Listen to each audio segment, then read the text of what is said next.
Bonjour à toutes et à tous et bienvenue sur le podcast Fly with Mel. J'utilise ce podcast pour parler de mes voyages, de développement personnel et de toutes les histoires que je peux écouter à travers mes rencontres. Aujourd'hui, j'ai envie de vous faire un retour sur une petite histoire personnelle et de vous aider à savoir comment faire face à l'adversité de la vie. Alors prenez un siège et bon vol.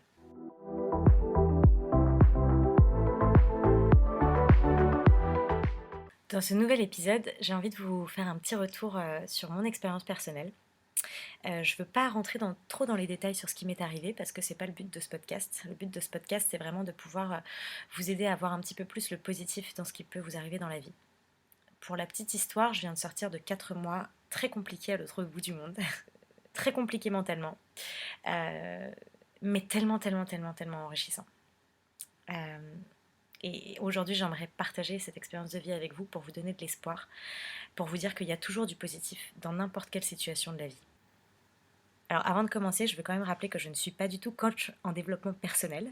Je suis vraiment juste Madame Tout le Monde qui vous partage son retour d'expérience pour vous donner envie de voir un petit peu plus de positif dans votre situation, quelle qu'elle soit, ou simplement peut-être pour vous donner des idées pour relever les défis quotidiens de la vie.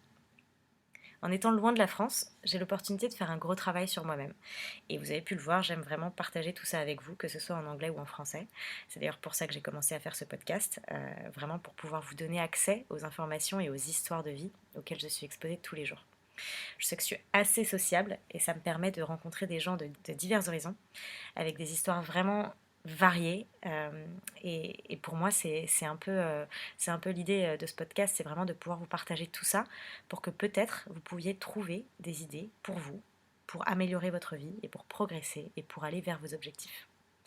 Si vous écoutez ce podcast et que vous êtes actuellement face à une ou plusieurs situations difficiles, ce que j'ai envie de vous dire aujourd'hui, c'est que votre problème n'est pas une finalité en soi et qu'il n'appartient qu'à vous de changer votre vision sur ce qui vous arrive. Donc pour revenir à mon histoire personnelle très brièvement, sur mes 4 derniers mois, j'ai dû faire un effort monumental pour ne pas me concentrer sur la sécurité financière, mais plutôt pour me focaliser sur tous les autres aspects qui m'apportaient une santé mentale. Donc ce que j'ai fait, c'est que je me suis vraiment concentrée sur tout ce qui me faisait du bien. Être connectée en permanence avec la nature, profiter de mes amis proches qui sont devenus vraiment ma famille ici, rencontrer de nouvelles personnes, m'enrichir en apprenant de leurs histoires, de leurs talents. Je me suis vraiment concentrée sur tout ce qui me plaisait. J'ai développé aussi encore un petit peu plus ce podcast. Enfin, vraiment, je me suis concentrée que sur ce qui me plaisait et ce qui me faisait du bien. Et quand je dis que je me suis concentrée sur le positif, ça ne veut pas dire que j'avais pas de période d'anxiété ou de stress, pas du tout, loin de là d'ailleurs. C'est juste que ça veut dire que je n'ai pas laissé mes émotions négatives l'emporter sur le reste. Décider de ne pas se morfondre sur son sort sur le long terme, c'est le premier pas à faire quand il nous arrive quelque chose. Et je peux vous dire que ce ne sera pas simple tous les jours, alors, pas du tout, mais que vous allez vous sentir de plus en plus fort chaque jour. De mon côté, le fait de ne plus vivre de la même manière que d'habitude, avec le confort de pouvoir avoir un boulot et des objectifs quotidiens, par exemple, ça a complètement tout chamboulé. J'avais l'impression de recommencer tout à zéro, et à 28 ans, je peux vous dire que c'est pas simple. On a l'impression qu'il y a un truc qui a foiré. Euh, voilà, j'avais pas de manuel d'instruction à suivre, j'avais rien, j'étais seule face à l'adversité, loin du monde, loin de ma famille, loin de mes proches, à l'autre bout du monde, en Australie. Et face à tout ça, quand on est seul, on peut se sentir vraiment complètement déboussolé. Et on ne sait même pas par où commencer pour s'en sortir. Mais c'est petit à petit, et puis c'est en comprenant que c'est à nous de faire les petits pas et d'accepter le support mental extérieur qu'on peut finalement sortir la tête de l'eau. Je peux vous dire que c'est pas simple, mais que quand on y arrive et quand on fait ce petit travail petit à petit sur soi-même, bah ça fait du bien. Alors pour tout vous dire, personne ne s'en sort jamais seul. Pour moi, c'est un mythe de dire que chacun s'en sort seul et que quand on a ses problèmes, c'est tout seul. Je suis une des personnes qui aime faire face à mes problèmes tout seul et revenir quand ça va mieux. Je suis la première à le faire. Mais il y a des moments dans la vie où on est tellement bas que parfois il faut savoir accepter l'aide qu'on nous tend à l'extérieur. Accepter l'aide des proches, accepter l'aide de nos amis, accepter les conseils qu'on peut nous donner. Euh, voilà, je pense que c'est une des premières étapes qui a été difficile pour moi, c'est de bien vouloir accepter de l'aide extérieure, alors que je suis la première à vouloir avoir une carapace quand ça va pas et que je me dis c'est bon, ça va aller, je vais y arriver. Mais là, cette fois-ci, le fait d'ouvrir un petit peu cette carapace et de dire ok, Je vais accepter d'écouter mes potes et je vais accepter d'écouter les gens qui sont en train de me tendre la main et je vais accepter que tout ira bien. Je vais accepter que dans quelques mois, ça ira mieux, je le sais, et je vais juste surmonter toute cette épreuve de la vie en me disant que ça ira et que j'ai des gens qui sont autour pour m'aider. Même si j'ai pas envie de recevoir de l'aide, voilà, je vais l'accepter. Donc il faut vraiment vouloir accepter ça. Il y aura toujours quelqu'un qui croisera votre route, que ce soit un pote ou juste une connaissance, ou même n'importe qui que vous pourrez croiser dans le bus, qui vous fera un sourire. Il y a toujours quelqu'un dans notre vie qui va croiser votre route et qui va vous donner ce déclic. Mais pour le voir, ce déclic, et pour voir cette personne, il faut d'abord accepter de vouloir se relever. Et il faut accepter de ne pas rester dans sa spirale négative. La vie, elle n'est pas toujours simple. Elle est super belle, la vie, mais elle n'est pas toujours simple. Et la façon dont on veut la voir, ça ne tient qu'à nous. L'expression qu'on utilise souvent, ne voir son verre qu'à moitié plein ou qu'à moitié vide, il prend vraiment tout son sens lorsqu'on comprend pleinement ce que ça veut dire et ce qu'il y a derrière. Décider d'ouvrir son esprit et de voir de belles choses, même dans les pires moments, ça ne tient qu'à nous. Alors attention, je ne dis pas qu'il faut voir le positif partout, on n'est pas dans un monde de bisounours, non, loin de là, je le sais. Mais il faut accepter les échecs. Il faut accepter de ne pas se sentir au top de temps en temps. Il faut accepter que quand ça va pas, il faut pleurer, il faut crier, c'est ok de broyer du noir, c'est ok de pas sortir, c'est ok de pas voir du monde, c'est ok. Mais il faut aussi être conscient qu'on peut se relever en fait. Qu'à tout moment, ça ne tient qu'à nous de décider qu'on peut et qu'on a envie et qu'on va se relever. Voir les points positifs dans n'importe quelle situation, c'est pas un truc inné, c'est un exercice. C'est travailler son mental. Et c'est pas un exercice facile. C'est un exercice de tous les jours. C'est une discipline, c'est une habitude qu'on prend. C'est un entraînement qu'on peut s'offrir si on a envie de s'offrir une vie meilleure.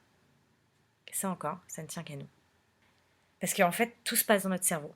Toutes les pensées qu'on laisse notre cerveau avoir, qu'elles soient négatives ou positives, c'est nous qui les décidons. Tout est relié à notre tête et à ce qu'on décide d'y mettre ou non. C'est pas facile encore une fois et je pense que je vais le répéter encore et encore parce que j'ai vraiment envie de vous dire et de compatir avec vous. Oui, c'est pas facile. Bien sûr que non, c'est pas facile. Si c'était facile d'être tout le temps positif et de toujours voir la vie en rose, bah le monde il irait mieux. Mais par contre, c'est à nous de bien vouloir nous prendre en main et de décider que bah c'est bon, ça va aller en fait. Oui, il y aura des up and down, il y aura des jours avec et des jours sans, il y aura des jours rouges et puis il y aura des jours bleus. Mais la finalité, et là où on veut atterrir, ce sera que du positif et que du bon parce qu'on sait qu'on est en train de travailler et qu'on est en train de régler nos problèmes pour arriver au bon et au positif. Je pense que vraiment travailler sur son mental, c'est accessible à tous. Mais pour pouvoir le faire, pour pouvoir faire tout ça, le premier pas, c'est d'y croire.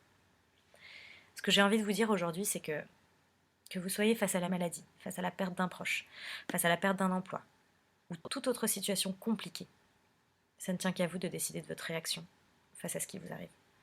Ça ne tient qu'à vous de décider de vous relever et de vous battre face aux pensées négatives qui vont faire que vous drainer, vous stresser. Et en vrai, on sait très bien que ces émotions négatives, elles vont vous emmener nulle part. Ça ne tient qu'à vous de décider de vous concentrer sur les choses positives. Encore une fois, c'est pas facile. Et je sais bien, j'ai beaucoup de gens autour de moi qui ont des maladies incurables, qui vivent des moments très compliqués de leur vie. J'ai des amis j'ai des exemples d'amis qui ont perdu leurs proches et qui se sont relevés et qui pour moi sont une inspiration. Je ne vais pas donner de nom, mais je pense que les personnes se retrouveront dans ce podcast. Pour moi, ces gens-là, c'est des inspirations. Je me dis, mais c'est fou quoi.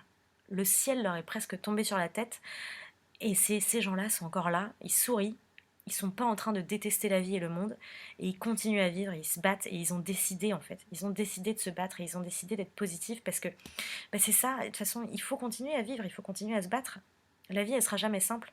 Il y aura toujours des trucs inattendus, il y aura toujours des trucs qu'on n'aura pas décidé et il y aura toujours des trucs qu'on ne pourra pas contrôler. Par contre, il y a une chose qu'on peut contrôler, c'est ses pensées. C'est sa réaction face à ce qui se passe.